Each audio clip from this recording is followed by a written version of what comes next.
I vividly remember the day I left my hometown. It was a crisp autumn morning, and the air was filled with the scent of fallen leaves. I packed up, determined to start anew, far from painful memories. Leaving wasn't easy, but it was necessary. Betrayal and deceit had ruined my life, and the only way to heal was to distance myself from those who had hurt me. After hours of driving, I found a charming and peaceful town that seemed perfect for a fresh start. The locals were friendly, the pace was slow, and the town had a quaint appeal. I discovered a small, run-down gas station and garage that had been on the market for years. Seeing its potential, I made a low offer, which, to my surprise, was accepted. This property became the foundation for rebuilding my life and business. One Saturday afternoon, I sat quietly in my favorite tavern, enjoying the peace. This tavern became my sanctuary. Shortly after moving here, I bought the local gas station and repair shop at a bargain price, seeing its untapped potential. The previous owner was eager to sell after it had sat on the market for 2 years. It was the perfect place for a fresh start, helping me leave my past behind. The first thing I did was build a large retail store in front of the gas station to supply the town after the only grocery store closed at 7 p.m. I moved the tank to make the pumps visible from the store, leaving plenty of parking spaces for customers. The store was busiest from 7 p.m. to midnight, open 24/7, while the workshop at the back of the lot was open from 8 a.m. to 5 p.m., 5 days a week, with special projects on Saturdays. Although the bar initially took issue when we started selling basic liquor, it eventually became a good source of income and created much-needed jobs in the community. The business became very successful after restructuring the store's internal merchandising, thanks to a woman I hired. The loan was quickly paid off, and I needed to double the staff due to high demand. On Friday and Saturday nights, we sold a lot of snacks to bar patrons, and on Sundays, we sold plenty of cold beer at reasonable prices. I was sipping a double Jack Daniels with ice and lemon, having just finished replacing the steering column in an old truck, a family relic. It had taken me 8 months to find the part and fabricate some fittings. The family had driven this truck since the 1940s and had no plans to stop. If he could, the owner would probably want to be buried in it. From 4 to 7 was the best time at the bar, as most regulars had already dined.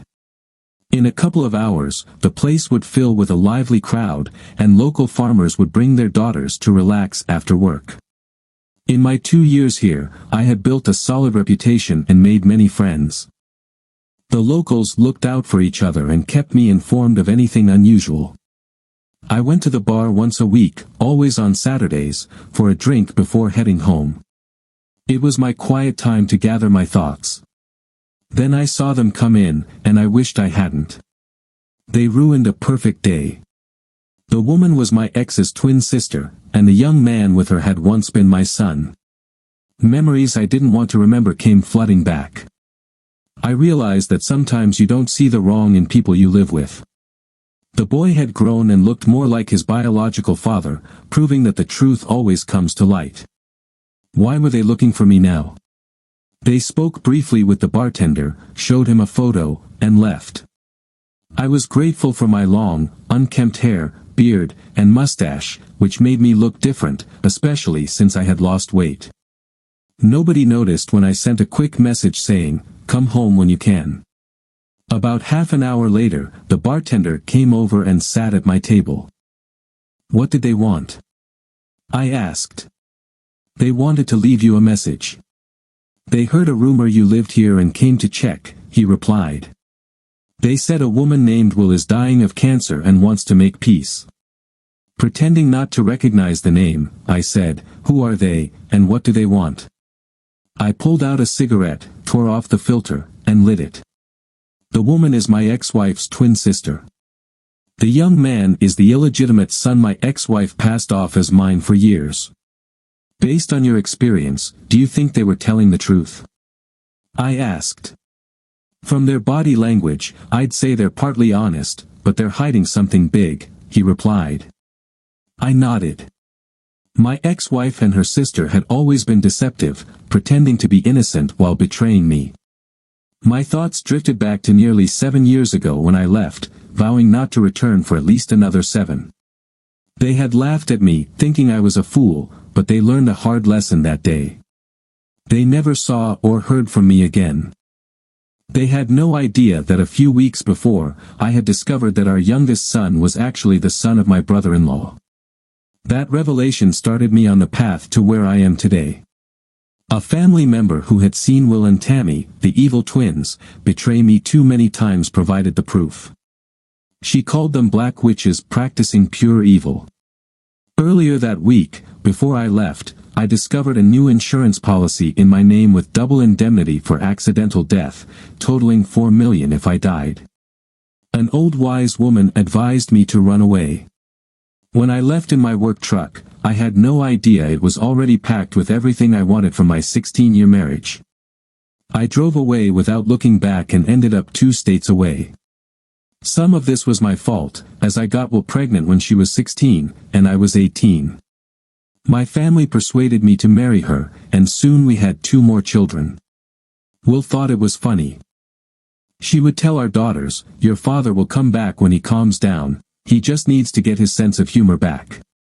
A few hours later, a sheriff's car arrived at the house. White greeted him at the door. "Are you Mrs. Willa Ryan?" he asked. When she said yes, he replied, "Ma'am, you have just been served." She laughed, thinking it was a joke, but when she opened the envelope, she realized I had dissolved our marriage without a second thought. The great lady claimed to be shocked. My lawyer had listed all our assets and liabilities, including a DNA report showing her affair had lasted a year. The divorce petition included details, receipts, and photos of her hotel meetings. Inside the envelope was a letter revealing that I was suing her husband for child support, infidelity, and defamation. Her laughter stopped. The joke was no longer on me, I had the last laugh. Her supposed talent was making money, everything she touched seemed to turn to gold. So why and the kids were spoiled and never wanted for anything. Later, she found out I had sold 3 of our businesses, paid off all debts, and sold our 2 apartment buildings at a profit. I canceled all credit cards, removed my name from bank accounts, and gave her my half of the house, taking half of our cash value, which brought our cash flow down from $10,000 a month to 0. Wise sister learned the cost of using me. My lawyer froze their assets before they received the summons, leaving them bankrupt. After the divorce, my lawyer called Y and refunded a quarter of her losses. "Why would you do that?" she asked. He replied, "It was never about the money for him, it was about principle. He hopes this money gives you a chance to start fresh and learn from the experience." Y refused to accept the divorce without speaking to me, leaving us legally separated but not divorced. I had no need to talk to someone who had lied to me for years. She had to work for the first time, learning that money disappears quickly without an income. I arranged for my lawyer to forward important mail to a FedEx box, which was then sent weekly to my work address. I did this knowing Y and her sister enjoyed manipulating and plotting revenge. I knew they would eventually try to get back at me, it wasn't a matter of if but when. Her family didn't believe in leaving things as they were, and my absence bothered them. The longer time passed, the worse their revenge would be, they wouldn't let it go easily. Until now, I thought I had managed to escape, but with Tammy's appearance, I realized their game wasn't over. I finished my drink and exited through the back door in case they were watching the front. I crossed the vacant lot behind the house and circled the block to my truck. As I unlocked the door, a man approached and said, "You're hard to find, Mr. U.R. Sarim." "That's true," I said. "How do you know?" "My name is Peter Edwards, your eldest daughter, Connie, is my wife." "That could be a blessing or a curse," I replied. "If she acts like her mother, then why are you here?" I asked. "I came to find you," he replied. "There are some things that need to be resolved." That would be the case if your mother would only sign the divorce agreement, I said. What divorce agreement? Peter asked, surprised. I told him to follow me. We drove through town and then down a long road leading to a farmhouse. Inside my home office, I showed him the divorce papers and let him make copies. Peter didn't need to know that I didn't live there. I had built the place for the great lady, hoping she'd eventually leave her old house. Peter was a confident and seemingly educated young man, and I wondered if he was who he claimed to be or part of Y and Tammy's scheme. He used my Wi-Fi to download files on his laptop. All the important records were stored there, with a master copy and a safety deposit box. He was interested in a copy of the sheriff's report that Y signed when she was served with the summons. He managed to print a damaging letter from Y's lawyer to mine, acknowledging the agreed division of property but refusing to finalize the divorce without a personal meeting with me. As Peter worked, I watched his expressions and saw that he was learning new information. My documents contradicted what he had been told. Do you think Connie knows? Peter asked. That's something you'll have to find out, I replied. Here's a question for you. Is Y really dying of cancer? Who told you that? Peter asked. Tammy and CES told a bartender today, but I know that Y is fine. She's in a common-law marriage with her former lawyer and expecting her second child, Peter said. She was the one who asked me to find you to initiate the divorce. She claims it's necessary so she can remarry. He called his wife and put the phone on speaker so I could hear. Connie, did you know your mother lied about the divorce not being finalized? Peter asked. Mama told us Dad abandoned us and cleared out everything before he left town. If it weren't for our stepfather, we wouldn't have survived, Connie replied. I'm sending you the legal file, said Peter. Read it and contact me as soon as possible. As they talked, I took out 2 bottles of Bud, opened them, and placed one in front of him. Why didn't you tell my daughter you found me? I asked Connie. I've only been married for 2 years and just had a baby 3 months ago. For now, I'm not going to tell anyone that I found you, Peter said. Everyone thinks I'm working on a case investigation. He showed me his badge, confirming he was an officer with the Paradise Police Department. The accident report from a few months ago led me to you, Peter explained. Connie filed a report on your disappearance, which was added to the wanted list. The insurance company informed me of the decision in your favor. So why didn't you tell Connie you found me? I asked again. After reviewing your file, it became clear that something more might be happening, Peter said. I wondered what happened to the $250,000 in cash that should have arrived with the house deed and why everyone seems to be lying about what really happened. Yes, it seems I've been fed lies as well, I replied. Just then, his phone rang. It's my wife, Peter said. I'll put it on speaker but keep the volume low. Hi, honey, Connie said. Where did you get all this? Is it true we've been lied to for years? CES doesn't know his origins, and neither do I. My sister Karen will be shocked. Mom scolded her for defending Dad. They don't even talk anymore. This story contradicts everything we were told. Mom and Aunt didn't give Dad any options. They've been manipulating his life for years. What bothers me is that the divorce isn't finalized because Mom won't sign it. What's really going on? It's true, Peter said. I got the information from your dad's lawyer's widow.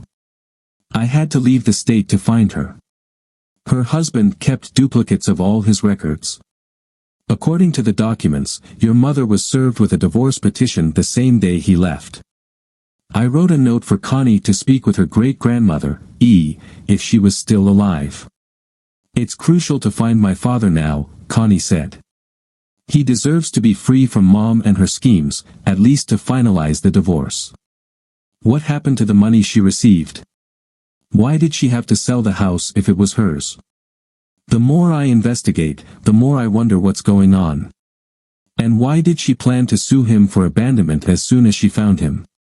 Ask my sister to look after our child a bit longer, and you talk to Aunt E about what we found. Maybe she'll open up, Peter suggested. This must stay between us for now. It seems there could be serious fraud involved. Why has your mother been defaming your father for years? I'll have to talk to the district attorney. The $250,000 in cash disappeared once they reached your father's lawyer.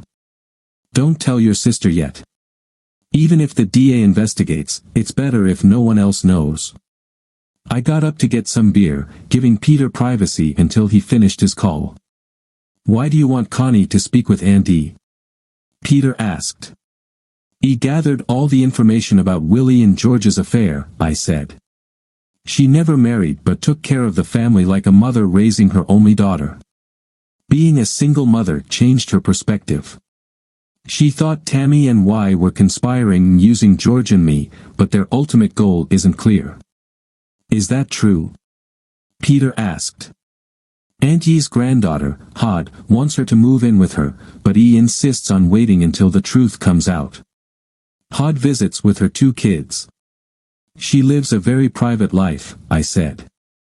Socializing with Willie and Tammy affects everyone. They've used people for most of their lives.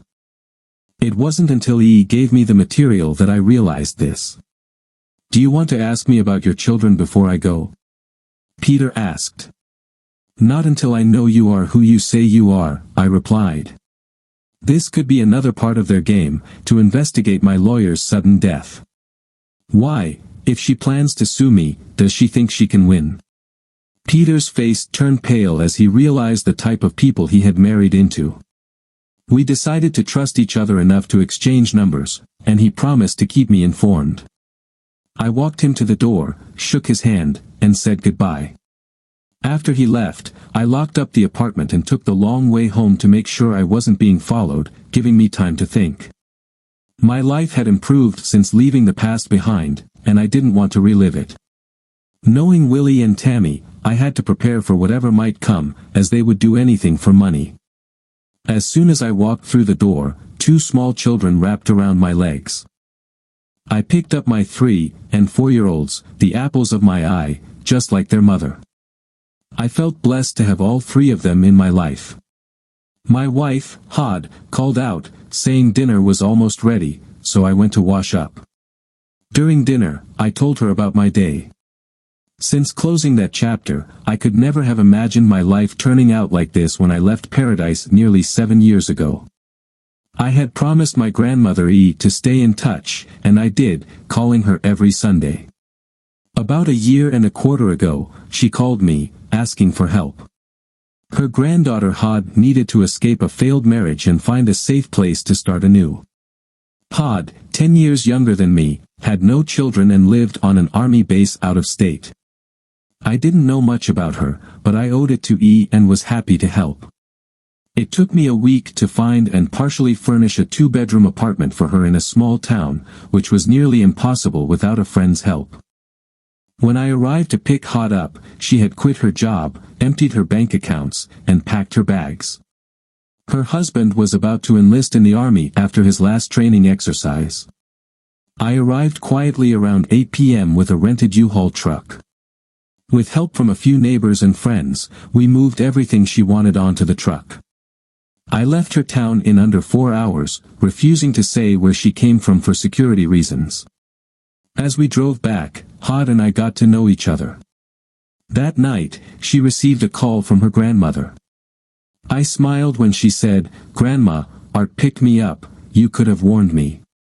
He's a bit of a wild bushman, but he could look pretty decent if he cleaned up." The next day, he contacted Hod's lawyer to have all her legal documents sent to my FedEx box. Hod warned that her soon-to-be ex-husband might cause trouble, so I took measures to protect her. Hod then took over managing my store, proving to be an excellent administrator. She made successful changes, prioritized customer needs, and attracted many new clients with her friendly personality. She established a well-organized and harmonious staff. He had to obtain a restraining order against Hod's ex due to his constant threats. He was dishonorably discharged and returned to my old town, assuming Hod would still be there to keep unwanted attention away. Hod wore a diamond ring that helped her adjust to her new life. She managed the banking and accounting, earning everyone's acceptance. Her honesty and personality made her well-liked, and her long black hair often covered her face. When people asked about her ring, she would respond, "I'm sure you'll find out," sparking rumors that she was my future bride. On Saturdays, she started bringing me lunch, as I often forgot to eat while working, which had caused me to lose weight. Our relationship grew naturally, and everyone assumed we were a couple. He kept us updated on events back home. We became curious when we learned that Hod's ex was a friend of Tammy's. On the day Hod's divorce was finalized, our relationship deepened. We celebrated with friends at the local bar, sharing our first kiss during a slow dance under dim lights. A few months later, we moved in together. While the kids were taking a bath, I shaved my beard and mustache, leaving only stubble. The children watched in awe as I lathered my face and theirs with the shaving bowl and brush that Hod had bought me for Christmas. To their delight, Hod came in, surprised to see the kids laughing with soapy faces. "Looks like Dad will look like you with a clean face," Hod joked. "Should we cut his hair, too?" Both kids enthusiastically agreed. I laughed and said, "I'll let the barber handle that on Monday." "Don't change your mind," Hod insisted. After drying the kids and putting them to bed, they sat at the kitchen table, watching as Hod trimmed my hair. When she finished, I barely recognized myself in the mirror. I told Hod she had done a great job, and she sent me to the shower to rinse off the loose hair while she cleaned up. During this, her grandmother called to say that Connie had just left. Hod believed her grandmother was ready to confront the family and set things right. Connie discovered that each of my 3 children was supposed to receive $600 per month from the annuities I had set up for support, but they hadn't received anything. The following week, I endured teasing from everyone about my new look. People asked Hod if she had to bribe me to join normal society. Hod responded with humor, saying I'd promised to shower at least 3 times a week. Most got the joke, some didn't. It was interesting to see how people acted when they believed they were superior. I was informed by the Paradise Courthouse that I was being sued in civil court for child abandonment, desertion, and lack of support. Hod and I found this amusing, thinking a lawsuit would lead to a collection agency trying to track me down.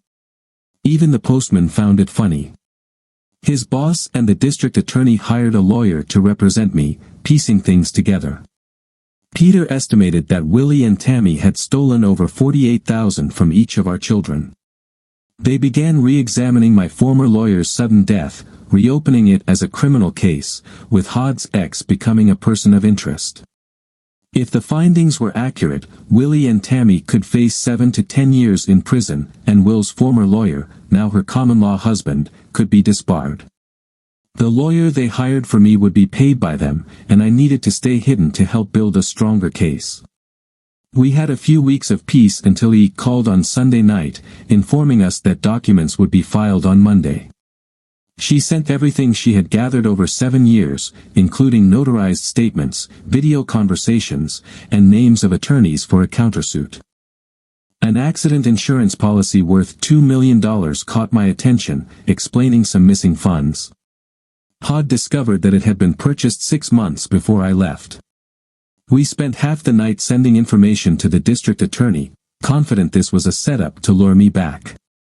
The next morning, Hod called the recommended attorneys and chose one, sending them everything along with the retainer.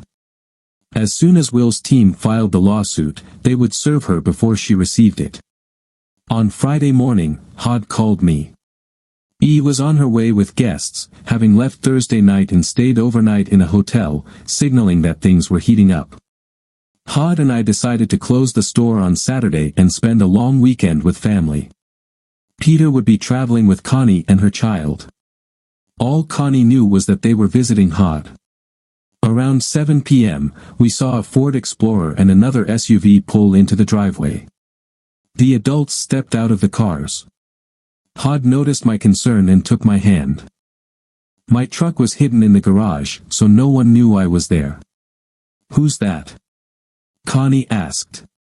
That's Peter, his wife holding their baby, and Karen, my second eldest daughter, I replied.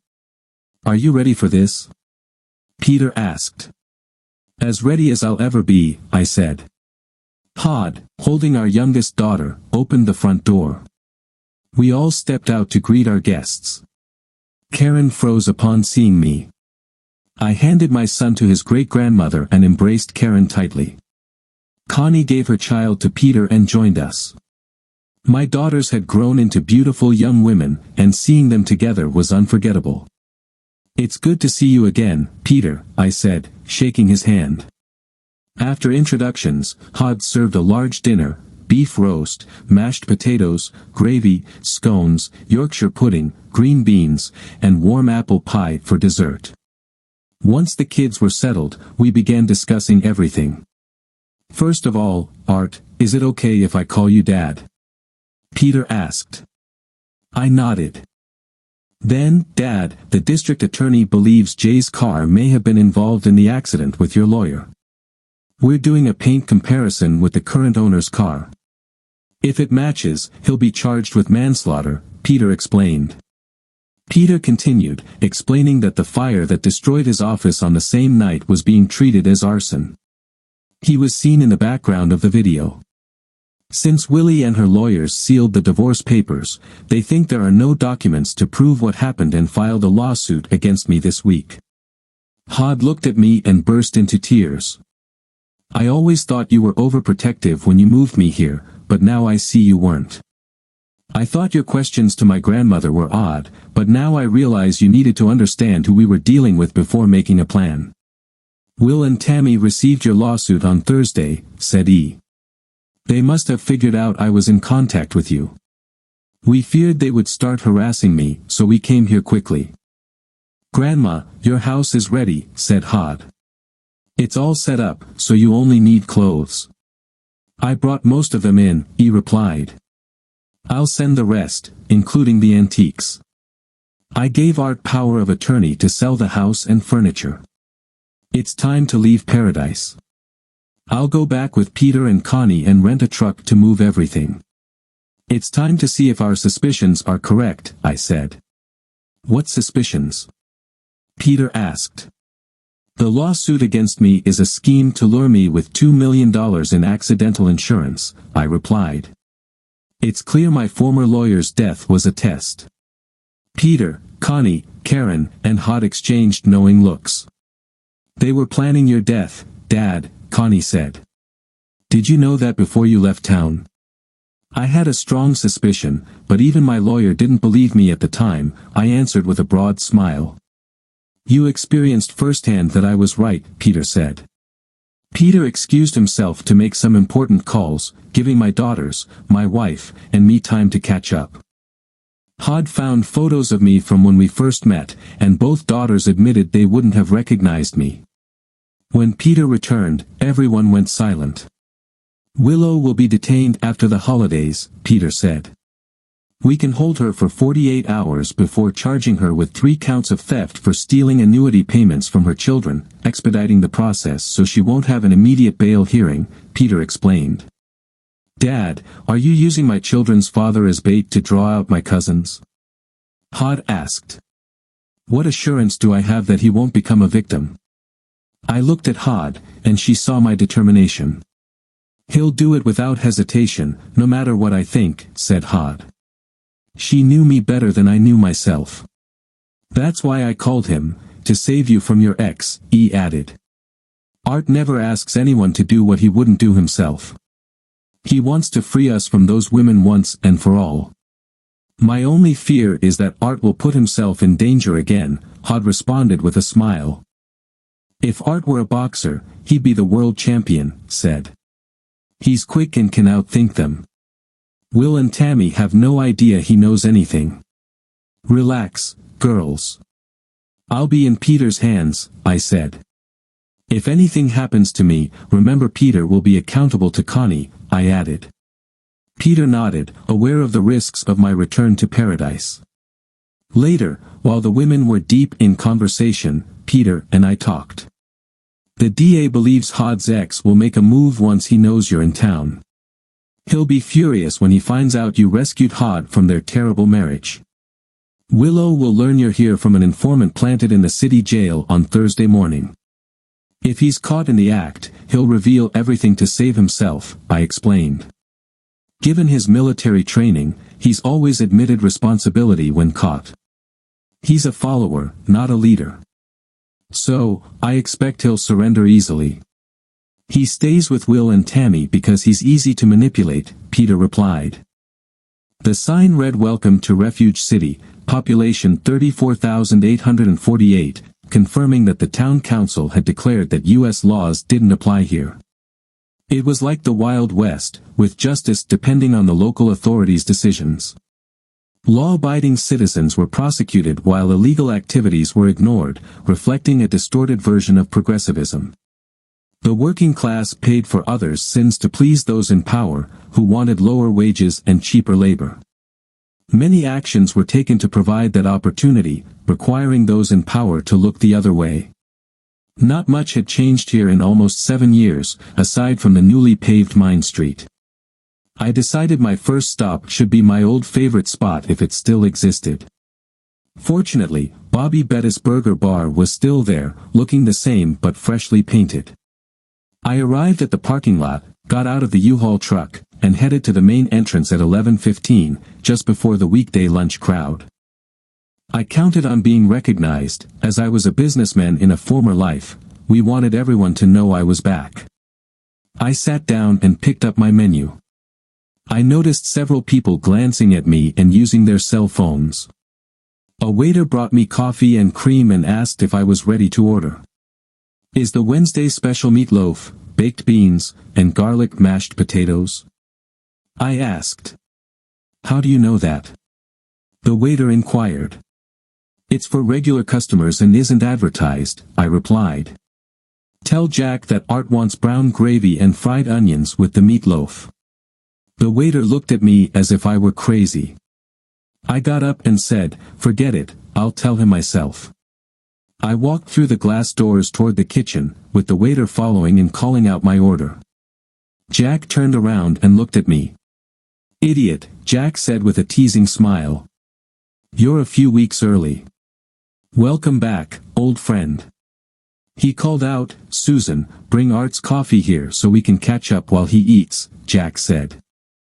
Jack, the son of the original owner, had never changed the name.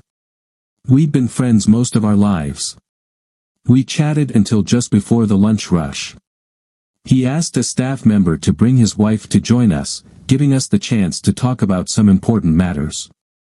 Art, you should know that after you left, my wife ended her friendship with Willie and Tammy for good. She didn't like what they did or said about you and the kids, Jack said. Some things are about to happen. Last night, there was supposed to be an arrest, and if everything goes well, it will trigger several events like a line of dominoes, I explained. Connie's husband, Peter, is working with me. That's why I came back early. Jack looked at me seriously and said, he's a damn good cop and an honest man. Last year, he put 2 of our former city council members in jail for corruption. You'll have to tell me more later, too many years here, Jack added. We saw Sasa arriving in the parking lot, she looked well. I sat and waited for her to come in, knowing she'd see me from behind and wouldn't suspect anything unusual. Jack, what's going on? Sasa asked. It's important, Jack replied, and when she saw me, I stood up and turned toward her. Sasa, my little sister, had lost her patience. Her older and often grumpier brother was home. I hugged her tightly, as if it were just yesterday. It took her a few minutes to calm down. Jack asked the kitchen staff to give us a few minutes alone. Do Mom and Dad know you're back? Sasa asked. No, and it's best if we keep it secret for a few days, I replied. You're here because Willow was arrested last night? My sister asked. Yes, and it's going to get worse before it gets better, I said. Once I'm settled, I'll be under police protection. The police are now re-examining the death of my former lawyer, believing it's connected to the arson attack on his office. Jack and Sasa's expressions said it all. It was well known that the district attorney, appointed 3 years ago, was determined to solve many cold cases. "You're being used as bait to draw them out?" Jack asked quietly. "If this goes right, the arson settlement and several other crimes will be resolved in the next few days," I replied. "This was all set up to force me to return to the city. Willow's arrest and my sudden return will disrupt a carefully planned conspiracy." "What's behind all this?" Jack asked. "A $2 million insurance policy with double indemnity for accidental death," I said. "Is it in your name?" my sister asked. "Yes," I replied as we left the restaurant and headed toward my rental truck. We were chatting when we noticed Tammy approaching us. "Where are you staying?" my sister whispered. "At the great lady's house." "I'm moving her things to the new place," I replied. She wanted to be far from what's about to happen. "Did he leave town?" Sasa asked. "They asked if she wanted to be close to her granddaughter and our 2 kids, I replied with a smile. "Hod and I have been together for over 5 years now. We have 2 children who recently turned 3 and 4. My sister was visibly surprised. "How did you and Hod end up together?" And I stayed in touch the entire time," I explained. "When Hod needed help getting out of a failed marriage, her grandmother called me. I moved her into my home. We believe her ex caused my lawyer's death and the arson at his office. Do Tammy and Will know you're aware of what's going on?" Sasa asked. "No, but they'll know soon enough when they start taking action," I replied. As Tammy approached us, she said, "Art, I need you to drop part of your lawsuit against us. The district attorney will charge Y within 48 hours, Tammy added. "Unfortunately, my lawyer says we can't do that because Y filed a new divorce petition, alleging abandonment, child desertion, and lack of support," I replied. "Until the court rules on her claims, everything has to remain as it is." "You can't say that. How will we release Hyle's inactive assets?" Tammy asked. "You have a court order freezing everything. Maybe your father could help by putting up his house as collateral," I suggested. "After all, you're both his daughters," I added as Tammy turned away, disappointed. "Will and Tammy's father has nothing to do with them," Sasa said. "Not since he learned Suza's true origins. He says they turned out as bad as their mother," which brought a smile to my face. Finished with that, I got into the truck and drove to Yi's house, stopping to pick up packing supplies. 3 hours later, I was backing up into Yi's driveway, using the large mirror. I parked near the garage door and locked up before going inside. I checked the windows, but they were all closed. I texted Peter to ask if he had closed them. He replied that the officers on site might have done it. Knowing this, I unlocked the front door and went in. "Mr. Ryan," an officer said, extending a cell phone. "Peter Edwards wants to talk to you." "Hello, Peter," I said. "It seems those who need to know, do," Peter replied. "Tammy spoke to me at the burger bar after I finished my long lunch. She wanted me to use her brother's assets, and I refused. I heard Peter say, we recorded Willie and Tammy discussing their plans. Hod's ex, Brad, was mentioned quite a bit. Y told Tammy to inform him that you know where Hod is. That should motivate him to do what we need. Our hunch was right because Brad showed up less than an hour later. Y told him where you were staying. Our informant, who was arrested today, told him you planned to move Yi's things," Peter explained. When Brad asked where, Y told him at Hod's house. A few minutes later, I saw the garage door open. After parking the truck, I unloaded several packages of cardboard boxes and began packing up the house. At 6:30 p.m., the pizza from Papa Han arrived. When the delivery driver knocked, I opened the door, and he asked if I was moving. "No, just helping a friend," I replied. Brad made his move around 11 p.m. Using a crowbar, he forced the front door open and slipped inside. Seeing a light on in the kitchen, he headed there, pulling a 9mm pistol from under his shirt. He found me sitting there, drinking coffee. "Hello, Art," Brad said with a grin. "Why and Tammy send their regards. I'm here to find out where Hod is so I can get to her." "I'm sorry, but I'd never tell my lawyer's arsonist where she is," I responded. "Before you go ahead with whatever you're planning, because we both know you will, how much were you promised from the insurance settlement?" "What makes you think I was promised anything?" he asked, taking the bait. "Because you seem like someone they'd manipulate to do their dirty work." "So, how much of the 4 million peso accidental death policy did they promise you?" "4 million. He said, surprised. "They told me it was only 750,000. I chuckled and said, "Did you know that CES is actually Tammy's first husband's son?" His face went pale. "George and I have been manipulated and used by those two twins for years. My lawyer, handling my divorce, sued George and Tammy for everything they owned." Brad's face turned white. "That's why I knew why suing me for abandonment and lack of support was a scam," I continued. "The divorce was finalized, it only needed her signature. She manipulated me into coming back. That's when I realized you're just another pawn they played. So ask yourself, what are their plans for you?" "My divorce only delayed their plan to eliminate me," I said. "Eliminating my lawyer just put their original scheme back on track. You have a chance to delay their plans for years. Knowing them like we do, what does your intuition tell you?" I asked. Brad looked troubled. "It's hard to watch a fool realize he's expendable once they no longer need him," he muttered. "Manslaughter would get you 5 to 10 years, but premeditated murder would mean life without parole. They can claim you acted out of rage over Hod and didn't know what you were doing, you were manipulated to be the scapegoat. Most accidental death policies don't cover intentional acts," I said.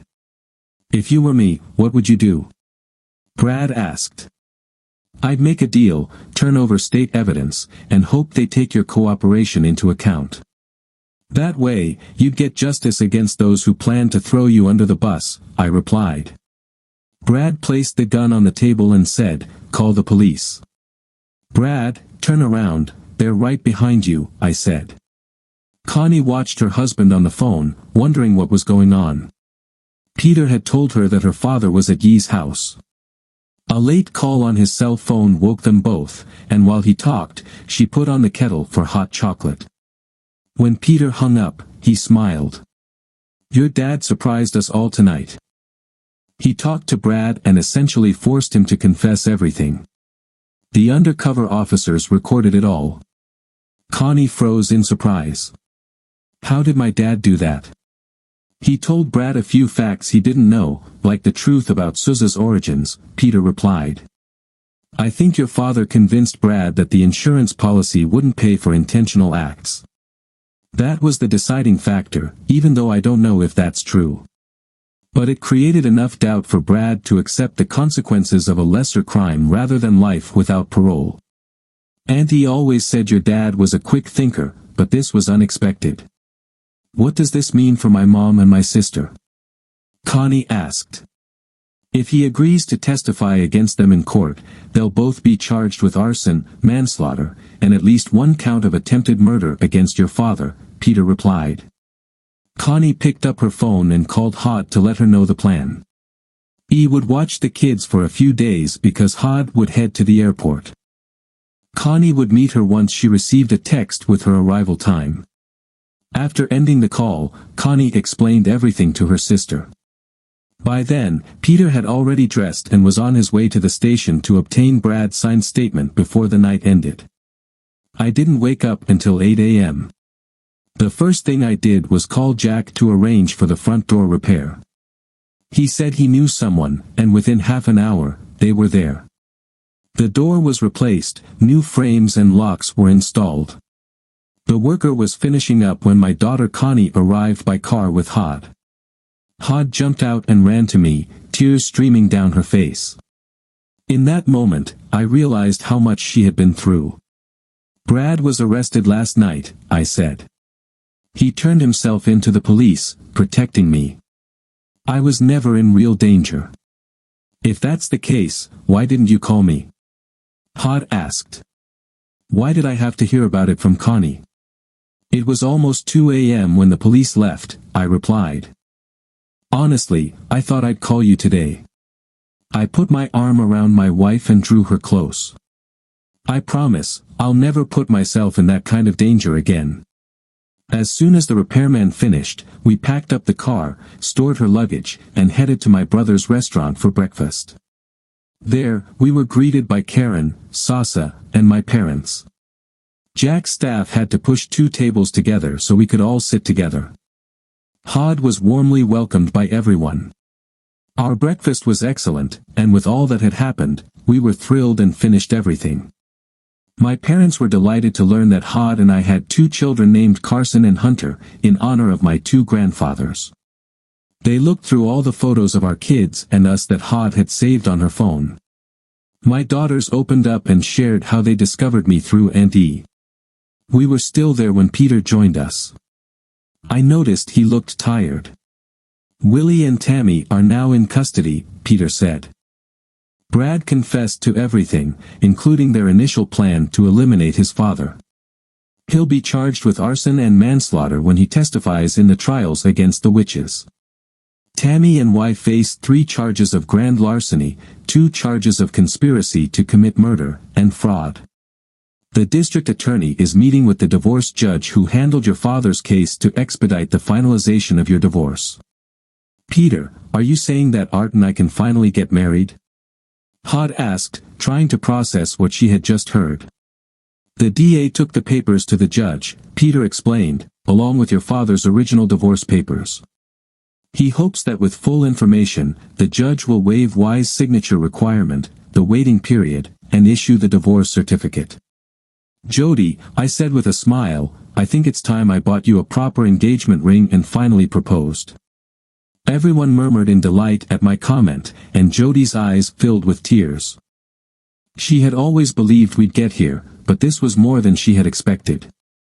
Before we left, Mom and Dad made us promise to come for dinner. Hod and I continued packing until about 5 p.m., then headed to my parents' house. Mom and Dad had many questions. Hod shared how I had helped her escape a failed marriage, thanks to her grandmother, and talked about getting her first job and where that journey had led her. We were still enjoying their company when Peter and Connie arrived with my divorce certificate. It was a relief to know I was now free. When Jody had a chance to talk, she proudly shared about our kids and our life together. My mom suggested, we should have a wedding before you 2 go back. Then my father caught Peter's attention, grabbing a cold beer for each of us. We followed him to the den because we couldn't speak openly in front of everyone. When they heard Tammy had been arrested, people started calling in with more information. Half the DA's staff had to help us. It turned out what we knew barely scratched the surface of Tammy and Y's schemes. It now seems the mayor will fall with them, Peter said, and what about Y's common-law husband? I asked out of curiosity. He'll probably lose his law license, but he won't be involved in raising their kids. We found connections linking him to the witches, Peter replied. Has Andy been notified? My dad asked. She wears a size 6.5, by the way, in case you were wondering, Peter joked. A few minutes later, Peter and I headed to the mall, where he bought a set for Connie. Knowing Hod's taste, I picked out a set of 3 engagement rings. When we returned, we were glad to find they didn't know we'd left. I was on the phone with E when Karen and her boyfriend arrived. The house was packed, and everyone moved into the living room, with the men bringing in chairs from the kitchen. Dad told Hod to sit in his chair, which made my mom realize something was happening, so she watched closely. There was silence in the room as I approached Hod, knelt down, and asked my longtime partner to legally become my wife. I took her by surprise, but she said yes, and everyone cheered. My dad said with pride, I need to catch up on nearly 7.5 years of drinking with my son. Your engagement is the best way to start. Peter had to drive Hod and me back to Ye's place. Much of our stress and worries were lifted. On Friday, we went to City Hall to pick up our license. Hod discovered she could fit into Connie's wedding dress, and Connie agreed to be my best man. Karen became Jody's maid of honor, and the DA agreed to perform the ceremony. I had to buy a suit at Macy's. There was no way my future wife would let me marry her in jeans. On Sunday afternoon, in my parents' backyard with the whole family present, we exchanged our vows, to everyone's delight. Even the twins' father was there. We told everyone we didn't want gifts, but my former father-in-law handed me an envelope. Colin, this isn't a wedding gift, it's your early inheritance, he said with a smile. The rest of my estate will go to your daughters. I put the envelope in my jacket pocket and forgot about it for the rest of the day. Everyone recorded the ceremony on video and sent it to Aunt E. Someone asked where we were going on our honeymoon, and Hod's answer was, after everything we've been through, once Grandma settles into her new home, our honeymoon will be a week in Florida and a week in California, enjoying Disney with the kids. Because without family, we wouldn't be where we are today. Before heading home the next day, I handed Hod an envelope. Inside was a bank note for $100,000 with a note saying, "Thank you for helping to set karma right. I always thought the twins got rid of their mother. I'll enjoy watching them get the punishment they deserve, and my granddaughters will, too." Hod tucked the envelope into her purse without telling anyone. After embracing my daughters and parents, Hod and I climbed into the truck and drove home, finally free from the past.